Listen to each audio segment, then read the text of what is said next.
Hey everyone, Ryan here at eTrailer. Today on our 2024 GMC Canyon, we're going to be showing you how to install the Roadmaster automatic battery disconnect switch. So with these Canyons, whenever you're getting ready to flat tow them, the manufacturer does require that you disconnect the battery. And you know, if it were me and I was setting one of these up, initially I would probably think, whatever, not a huge deal, right? I'll just disconnect it and reconnect it when I'm going through that flat towing process. And honestly, I could see that getting old pretty quick. You know, having to pop the hood, get your tools out, disconnect it, do the opposite whenever you're ready to drive it around, so on and so forth. And honestly, it kind of leaves some room for error too. You know, not being completely certain if you remember to hook it up or disconnect it, so on and so forth. And so what this disconnect switch is going to do, it's going to connect to your battery, you know, once everything's installed.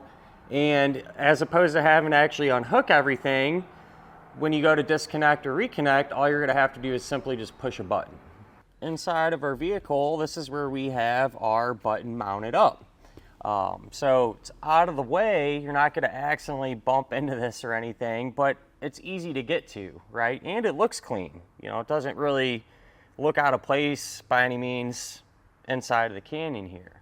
But right now we have full power. Okay, our lights are on, horn works, everything works like it normally would. But when you're ready to disconnect, you push that button and it kills all power to the vehicle. So no more lights, no more horn, none of the accessories are going to work. When you're ready to power everything back on, you're just going to push that button again. Now I'm going to wait another 30 seconds or a minute to do that. It's kind of just good practice with these late model vehicles. You know, give the computers a few seconds to kind of reset and think and everything else. So I'm going to give it a minute, then we'll power it back on. Gave the truck a minute to sit here, so we're good to go. Push that.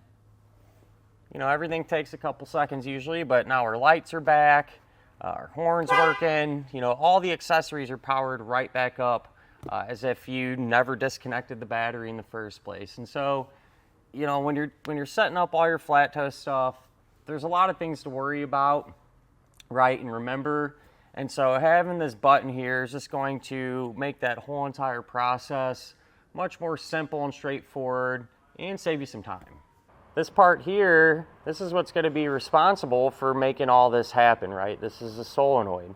And so you'll have battery power coming into it. And when the solenoid is open, it's going to prevent that power from flowing into the wiring that goes into the vehicle and prevent it from getting all powered up. But when you push a button and the solenoid closes, it'll let that electricity flow through it just like it normally would, as if this wasn't here at all. So really simple concept. That does kind of bring me to my next point though. If you end up using something like this and your other flat towing components like your braking system or a stoplight switch or something like that that'll still need battery power whenever you are flat towing, you're going to want to go ahead and make sure to hook those up directly to the battery. That way they'll have that power they need and they won't become disconnected. Other than that, not really a whole lot to this. You know, it's a pretty straightforward concept on how it works and what it's going to do. You know, is this absolutely needed for your Canyon to set it up to be flat towed? No. You know, you can still do it manually, disconnect everything, and go through all that. But will it make life much more simple and save you some time? For sure. It's a no-brainer there. So if it were me, I would end up getting something like this because I'd get tired of doing it manually, but it's entirely up to you.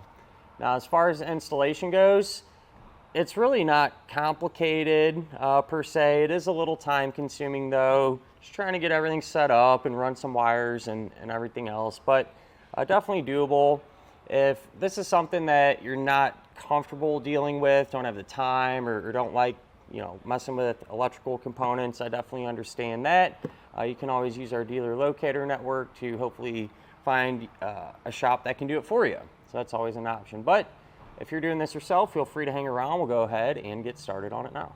To begin our installation, we're first going to be working underneath the hood. Over here on the passenger side, somewhat close to our battery. First and foremost, you want to mount up the solenoid here, and you got to be somewhat close to the battery because you don't have a ton of cable length. And in this case, there's just not a ton of great spots to put this. So what I did was utilize these studs. So these were already here from the factory, just coming out through the firewall. And the bracket, I slid it on there, and then I did have to find a couple of nuts that would work to thread onto the factory studs to bolt this up. So that's how we're going to go with it. It is pointing down. You know, that's the direction you want it to point and be positioned, so we're good there. And with these cables, what I did was rotate them up like this, like come out, and that just gives us a straighter shot towards our battery. You probably don't have to do this, but make it a little bit easier, a little bit cleaner of an install look. So if you want to do that, what you could do is you'll have a nut here and a nut on the outside of the cable. And you want to take a 13 millimeter or even a 1/2 inch wrench and hold that inner nut. You don't want that to move or spin. Okay, so hold that tight, loosen up this nut, and then you can, you know, rotate the wire as you want to position it, and then tighten that nut back down. So that's how you would move these if you want. With that said, we won't bother with these big cables just yet. First thing that we'll do is there's a white wire coming out of the solenoid. We're going to need to ground this. With our white ground wire, you want to strip the end of the insulation back. Give the wire a twist, and this is how our connections are going to be made, whether it's, you know, butt connector, ring terminal. But for this wire, we'll take a ring terminal, put it over the bare end of the wire, and we'll crimp this down. And I like to give this an individual ground, meaning kind of on its own. So we need to find a clean piece of metal. I think I'm going to go kind of right here in the corner off to the side. So I'll go ahead and get that done and show you how it turned out. Here's where I decided to secure that ground, and I did so just using the provided self-tapping screw. Moving to our positive battery post now, we can remove everything that's attached to it. So we have some other components hooked up. Make sure you pull those fuses if your setup's like this. Get this nut off here. We should be able to pull the terminal off of the battery completely and kind of go from there. So this looks like it might be one piece. So we'll have to figure out a way to kind of separate these two parts. That way we can tie in our battery disconnect. After checking this out, what I think might be easiest is if we just cut a line between these two posts here. So just right along through there. That way we can put this back on the battery, and our cable will still have a post that we can attach to. So I just tried to use some snips to cut through it, and feels like it would. Just to make things easier though and a little bit cleaner, I'm just going to use a multi-tool.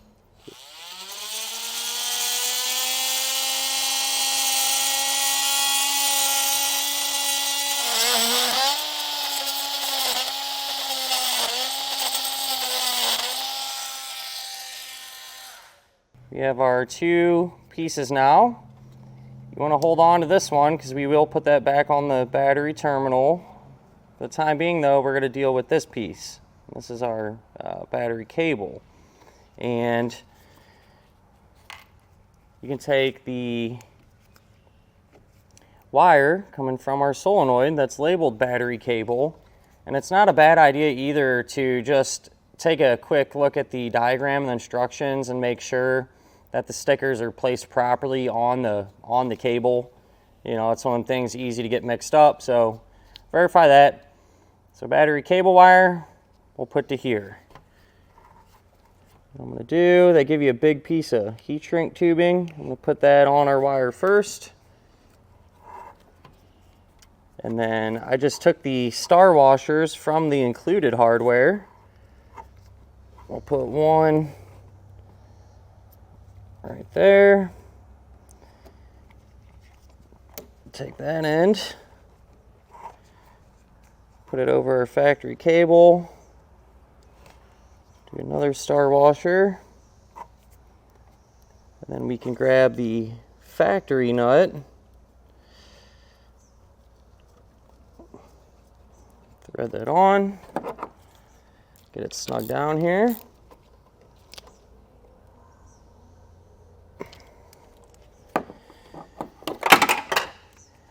And then we'll get the heat shrink over it and get that all covered up.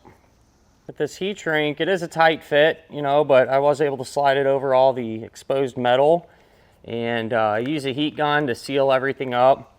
Probably not a bad idea either. Once I have that done, I'll come back and wrap it up or we'll get an electrical tape just to be on the safe side. I was able to get this set up, and you just take the cable labeled battery post, put it on the stud there, and you know, your other fuse holders and stuff, if you got any, put them on there as well. Tighten the nut back down. That's really all there is to it. I did run into an issue. The way this works, how it actually draws tight against the post, kind of slides this way when the nut's tightening it down, and so I tighten it once or twice and all the wires would be tight, but the terminal would still be loose on the post. And so what I did, you know, I just got the nut started on there hand tight, and I took a pair of channel locks like this and just kind of squeezed it tight to get it tight against the post, and then tighten the nut down, and it worked out really well. So if that's an issue that you run into, it's something you can definitely try out.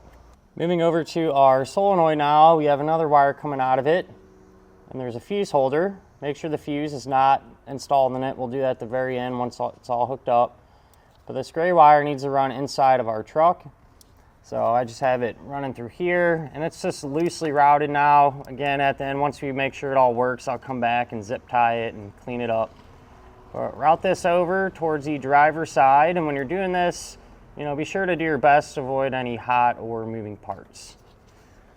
Our wire, though, just comes all the way over to the driver's side corner, and chances are pretty good if you're installing this, you probably already have a grommet in your firewall that you can run the wire through, but in our case, you know, for all of our wiring, I drilled a hole, put a grommet in there, and utilized it, and you can see it better from the inside of our truck, so let's check that out. Here's how that grommet looks. So like I said, I was able to drill through the firewall, put that grommet in, was able to pass the wiring through it. All of our wires come out in this area, and then what I did, if you remember, we had this nylon air tube kind of just hanging up here. I used that same opening to pass this through inside of the vehicle. That way we can get it hooked up. Here's where our gray wire comes out, and if you cut the sheathing off the gray wire, that'll expose two wires, a red one and a black one. And I just used the included butt connectors and hooked them up to the pigtail. That's going to come off the back of the switch. So I got the blue pigtail wire going to the black wire, and the yellow pigtail wire going to the red wire. Now I did remove a couple of panels here, and this process can be done with all this in place. It's pretty open, but I just wanted to be able to effectively demonstrate how to do this part. So if you want to remove your panel, you'll have a side one that just pops off, and then for this one you'll have a 7mm head screw on the side and a couple on the bottom, and you can remove it. But we're going to mount up our button or our switch. So on this part of the panel and behind it, it is wide open. And so what I did was simply just drill a hole just big enough for our button to be able to pass through it. So do that, and you can mount this pretty much anywhere you want. You know, I recommend doing it in a place where you're not accidentally going to bump into it or something weird like that. So up here is a great spot, easy to see, it's easy to get to. You know, you're not going to bump into it or anything along those lines. And we got plenty of room, so why not? But back side of the switch. We'll take the nut and tighten it down. And you don't have to get carried away, you know, cranking down on this. You just want it snug. So I usually just do it by hand. And then